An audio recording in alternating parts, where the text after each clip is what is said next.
الرجيم بسم الله الرحمن الرحيم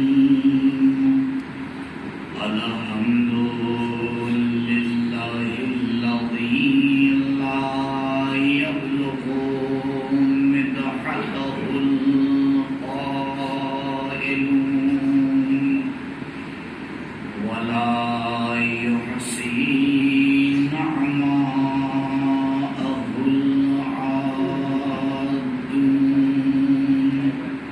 ولا يؤدي حقه المجتهدون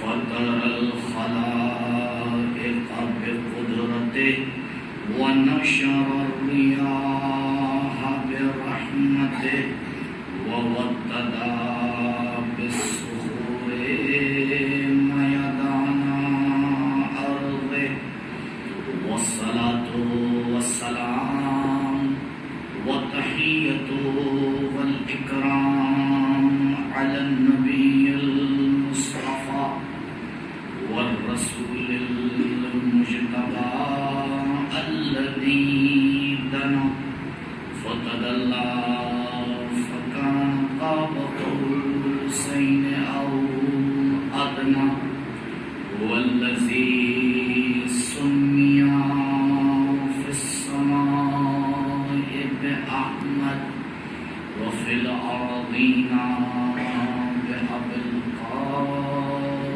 المصطفى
ومنكر فضائلهم أجمعين من الآن إلى لقاء يوم الدين أما بعد فقد قال أمير المؤمنين علي بن أبي طالب ما خلق الله ما برأ الله نسمة خيرا من محمد صلى الله عليه وآله وسلم اللهم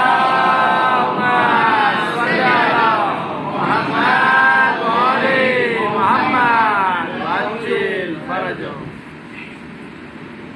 شرعی احکام کے حوالے سے کل آپ کی خدمت میں عرض کیا کہ انسان یا خود مجتہد ہوتا ہے یا احتیاط پہ عمل کرتا ہے اور یا مقلد ہوتا ہے. تین میں سے جو عام آپشن سب کے لیے ہے وہ مقلد بننا ہے. تو عرض کیا تھا کہ اچھے مقلد بن جائیں.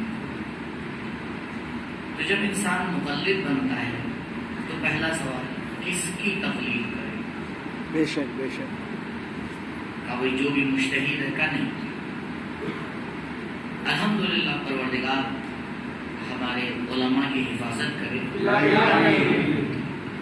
آپ دیکھیں ہر سبجیکٹ میں پڑھنے والوں میں ان کی صلاحیت میں اسٹیجز ہوتے ہیں, کوئی زیادہ کوئی کم.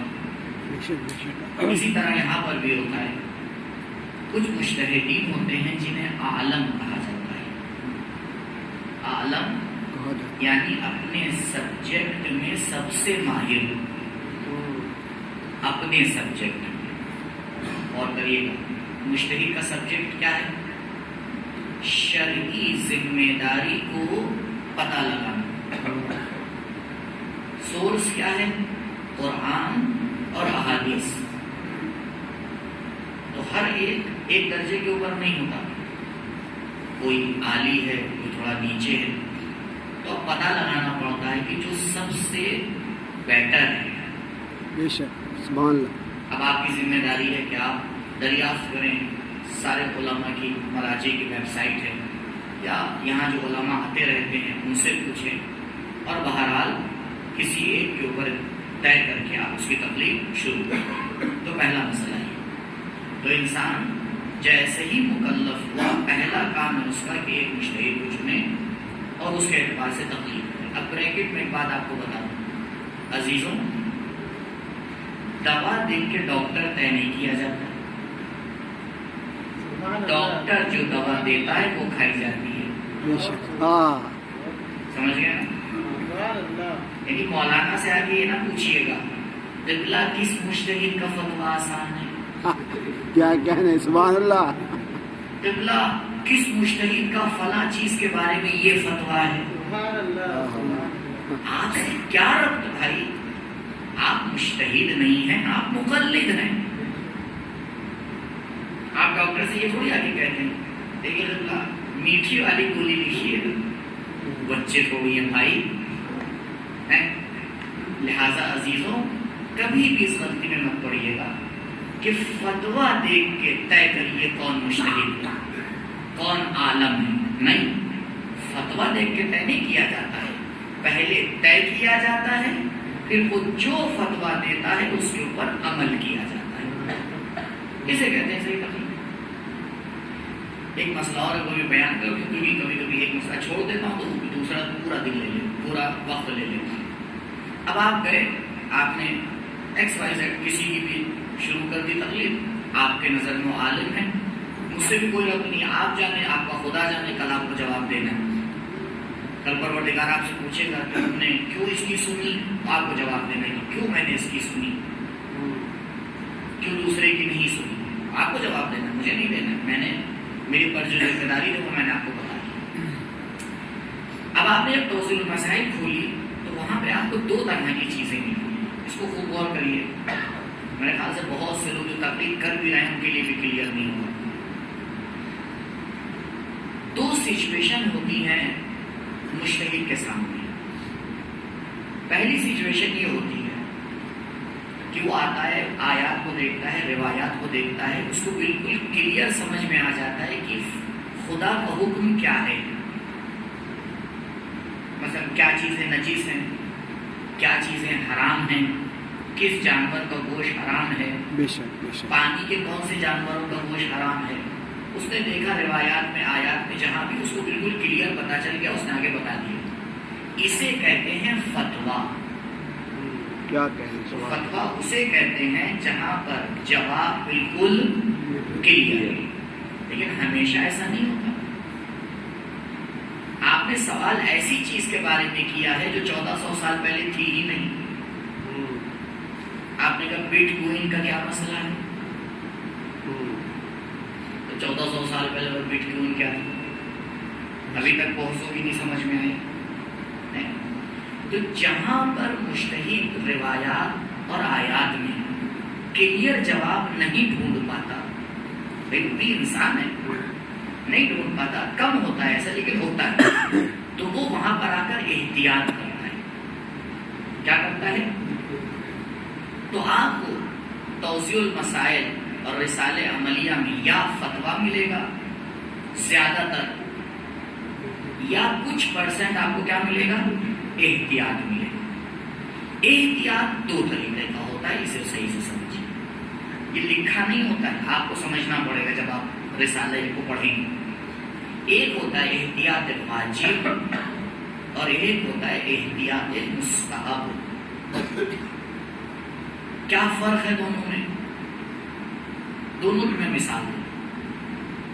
مجتہد آگے کہتا ہے کہ احتیاط یہ ہے، احتیاط یہ ہے کہ اگر خون سے برتن نجس ہو جائے تو آب قلیل سے اسے 2 بار دھونا چاہیے،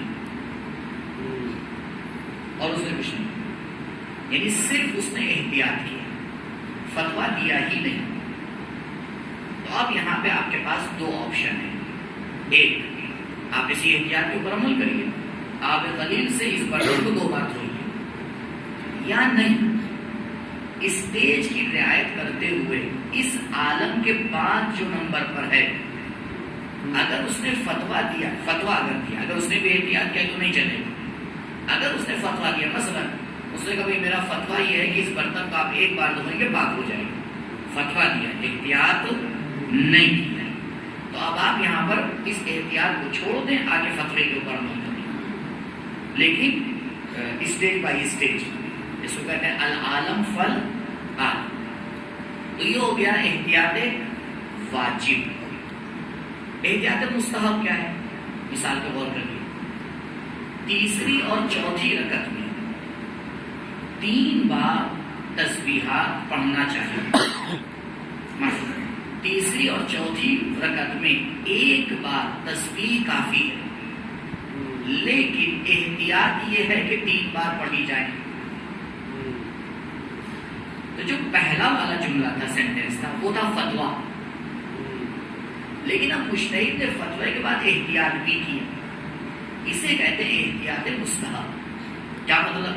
یہاں آپ دوسرے مجتہد کی طرف نہیں جا سکتے، یا آپ اس فتوے پہ عمل کریے یا آپ اس احتیاط کے اوپر عمل کریں، یعنی یا 1 بار پڑھیے یا 3 بار پڑھیے، 2 بار نہیں پڑھ سکتے، 4 بار نہیں پڑھ سکتے، کیونکہ فتویٰ کیا ہے 1 بار اور احتیاط کیا ہے 3 بار۔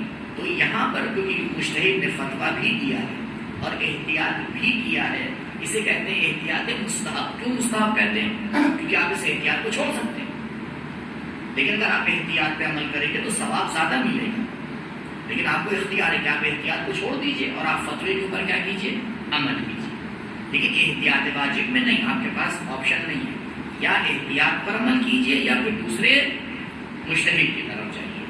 تو جب بھی توضیح میں آپ کو کچھ لکھا ہوا ملے تو پہلے کلیئر کر لیجیے کہ یہ فتویٰ دیا ہے یا احتیاط واجب ہے یا احتیاط مستحب ہے۔ ہر جگہ ہماری ذمہ داری کیا ہوتی ہے؟ الگ الگ ہوتی ہے۔ انشاءاللہ پروردگار دین کو سمجھنے اور اس کے اوپر عمل کرنے کی توفیق عنایت کرے۔ درود پڑھیں بر محمد۔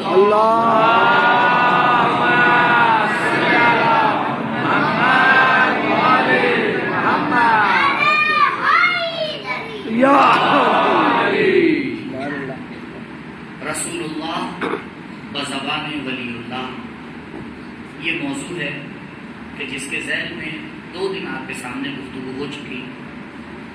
پہلے دن آپ کی خدمت میں عرض کیا کہ اس موضوع کو کیوں چنا گیا، کیا ضرورت تھی کہ یہ ٹاپک میں آپ کے سامنے لے کے بیٹھوں۔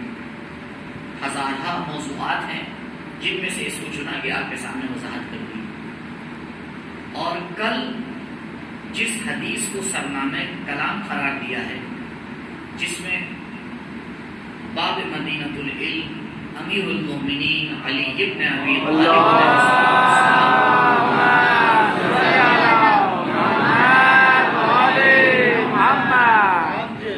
فرماتے ہیں کہ ما برأ اللہ نسمتا خیرا من محمد صلی اللہ علیہ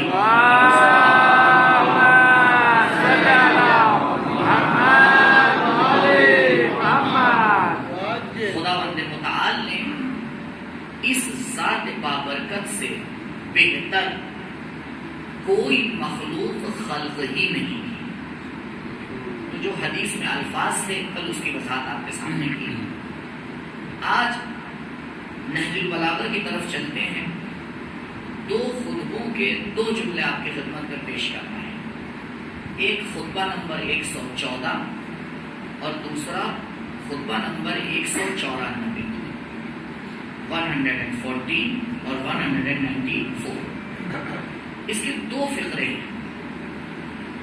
موضوع یہ ہے کہ دیکھنا یہ ہے کہ مولا کیا بیان کر رہے ہیں۔ خداوند متعال نے اس ذات کو زمین پر کیوں بھیجا؟